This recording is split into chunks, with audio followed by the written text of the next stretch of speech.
दिलीप जी, इस बार जो 23वें विधानसभा के चुनाव हो रहे हैं नवंबर में, अगले महीने में चुनाव हो जाएंगे नवंबर में, सरकार किसकी बनेगी? पर इस बार कांग्रेस दम भर रही कि वो सरकार बनेगी। इस बार आपको क्या लग रहा है? कांग्रेस मुंगेरी लाल के हसीन सपने देख रही है। ये आप कह रहे हैं, जनता में कांग्रेस कांग्रेस कांग्रेस चल रहा है, जनता में भाजपा भाजपा भाजपा चल फिर रहा हमको है। सुनाई नहीं देता है। हम सब जगह जाते हैं, कांग्रेस जीत रही है, कांग्रेस आ रही है, कांग्रेस की सरकार बन रही है, कमलनाथ मुख्यमंत्री बन रहे हैं, भाजपा पिछड़ रही है, ऐसा सुनने को मिलता है। गरीब कल्याण वर्ष, गरीबों का उत्थान करने वाली पार्टी भारतीय जनता पार्टी। यदि गरीब के पास जाओगे और उसके दिल की आवाज़ पूछोगे तो वो कहेगा कमल खिलाएंगे। आप देख रहे होंगे मध्य प्रदेश में सर्वहारा वर्ग के कल्याण करने वाले मुख्यमंत्री है शिवराज सिंह चौहान, जिन्होंने बेटी को लाडली बेटी बनाई, पढ़ाया लिखाया, स्कूटी दी, और अब तो उन्होंने ये घोषणा की है कोई डॉक्टर इंजीनियर बनना चाहेगी तो उन बेटियों की फीस भी हम देंगे। आज कमल नहीं खिला रहे, कमलनाथ आएंगे इस बार। कमलनाथ जी पे विश्वास नहीं करती जनता। क्यों नहीं करती? क्यों नहीं करते? उनने कोई कर्जे माफ़ नहीं किया। उनने जो जो कहा वचन पत्र में वो उन्होंने किया नहीं था। और भारतीय जनता पार्टी ने जो कहा वो किया। हमने कहा हम 24 घंटे बिजली देंगे, 24 घंटे बिजली दी। हमने कहा हम सड़कों का जाल फैलाएंगे, हमने सड़कों का जाल फैलाया।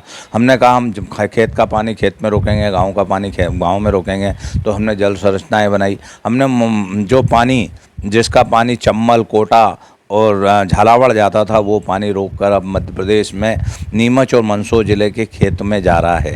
ये योजना मुख्यमंत्री जी मंजूर कर दे। मंदसौर में चला गया, नीमच में आने की तैयारी। 3200 करोड़ रुपए की योजना भी मंजूर करके गए। तो किसान खुश है, गरीब खुश है और लाडली बहना खुश है। कितनी सीटें आ रही है इस बार आपकी? 2/3 बहुमत से भारतीय जनता पार्टी अपनी सरकार बनाएगी। घबराहट है भाजपा में? घबराहट? भाजपा में कोई घबराहट नहीं हो सकती। केंद्रीय मंत्री को नीचे उतारा गया। भारतीय जनता पार्टी केंद्रीय मंत्री भी एक कार्यकर्ता है। भारतीय जनता पार्टी का कार्यकर्ताओं को हमारा वरिष्ठ नेतृत्व चाहे जहां लगा सकता है। यदि वो चाहे तो केंद्रीय मंत्री को विधायक बना सकता है, वो चाहे तो मुख्यमंत्री बना सकता है। वो केंद्रीय मंत्री को चुनाव में उतार कर और जनता के बीच में जाने के लिए प्रेरित कर सकता है। ये एक ट्रेनिंग है जो सभी प्रकार से भारतीय जनता पार्टी को सिखाया जाता है कि हम जो भारतीय जनता पार्टी जहाँ कहेगी वहाँ हम अड़ेंगे। भारतीय जनता पार्टी टिकट देगी तो भी हम चुनाव देगी तो हम चुनाव लड़ेंगे, नहीं देगी तो हम चुनाव नहीं लड़ेंगे और हम कमल खिलाएंगे। यही भारतीय जनता पार्टी का एक उद्देश्य है। उसमें उसको लेकर आज सब लोग प्रसन्न हैं। आज भारत कहीं ना कहीं नरेंद्र मोदी जी के नेतृत्व में विश्व गुरु बनने जा रहा है। एक बात बताइए, पहले एक समय था कि लोग कांग्रेस छोड़ के भाजपा में आ रहे थे, इस बार समय आ गया भाजपा छोड़कर लोग कांग्रेस में जा रहे हैं। कल आप सुनहरा भविष्य कांग्रेस की तरफ। डूबते जहाज में कोई बैठना नहीं चाहता है। जा रहे हैं लोग तो। नहीं जा रहे हैं, हमारी तरफ आ रहे हैं। आपने देखा होगा आज की सभा में माँ भादो माता के प्रांगण में जो पीपलिया राव साहब है, दिग्विजय सिंह जी साहब, वो कांग्रेस का दामन छोड़कर भारतीय जनता पार्टी के परिवार में आए हैं। और हमारे मुख्यमंत्री जी ने उनका दुपट्टा डालकर उनको भारतीय जनता पार्टी में प्रवेश किया है। डूबते जहाज में कोई बैठना नहीं चाहता है। कांग्रेस डूब रही है, कांग्रेस बूढ़ी हो गई है।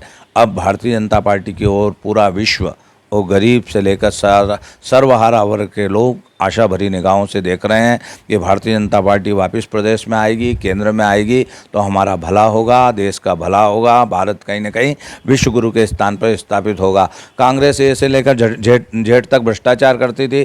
कांग्रेस ने कहा कि हम वहाँ से, इनके नेता राहुल गांधी ने कहा था मैं वहाँ से 1 रुपया भेजता हूँ तो नीचे जाके 15 पैसे ही जाते हैं। हमारा प्रधानमंत्री नरेंद्र मोदी जी कहते हैं मैं 1 रुपया भेजता हूँ तो 1 रुपया गरीब के खाते में जाता है। ये है फ़र्क। अगर उसके बाद भी अगर कांग्रेस कोई मुंगेरी लाल के हसीन सपने देखती तो देखते ही रहे। पर ऐसा लग रहा है कि लोग तो कहते हैं कि इस बार भाजपा 100 के अंदर सिमट जाएगी। भारतीय जनता पार्टी 2/3 बहुमत के साथ मध्य प्रदेश की सरकार बनाएगी, कमल खिलेगा। कांग्रेस के कहने से कुछ नहीं होता है। आप देख लो, कांग्रेस ने अभी तक अपनी सूची जारी नहीं की है। सूची जारी करेंगे और जूता फेंक होंगे कांग्रेस, इसलिए सूची जारी नहीं कर रही। भारतीय जनता पार्टी सूची दूसरी भी जारी कर दी है और केंद्रीय नेतृत्व को भी मैदान में उतार दिया है विधायक का चुनाव लड़ने के लिए। मगर किसी के मन पर कोई संकोच नहीं है। हमारे केंद्रीय नेताओं के चेहरे खिल रहे हैं और वो जनता के बीच में जा रहे हैं। जनता उनसे स्नेह और प्यार से उनको विश्वास दिला रही है कि हम आपको आशीर्वाद देंगे और कमल खिलाएंगे। नीमच की सीट भी इस बार खतरे में लग रही है, कांग्रेस की झोली में जाएगी। नीमच की सीट भारतीय जनता पार्टी की झोली में जाएगी।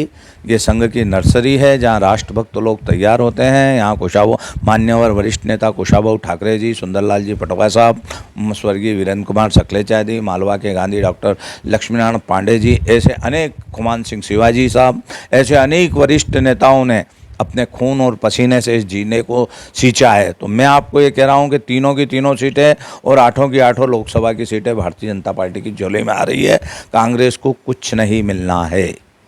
चुनाव के बाद दिलीप जी आपसे मुलाकात करूँगा। बिल्कुल मिलेंगे, यहीं हैं, आप भी यहीं हैं, हम भी यहीं हैं। हमने पहले भी कहा था भारतीय जनता पार्टी सरकार बनाई थी, सरकार बनाई। अब के फिर कह रहे हैं भारतीय जनता पार्टी 2/3 बहुमत के साथ सरकार बनाएगी तो बनाएगी।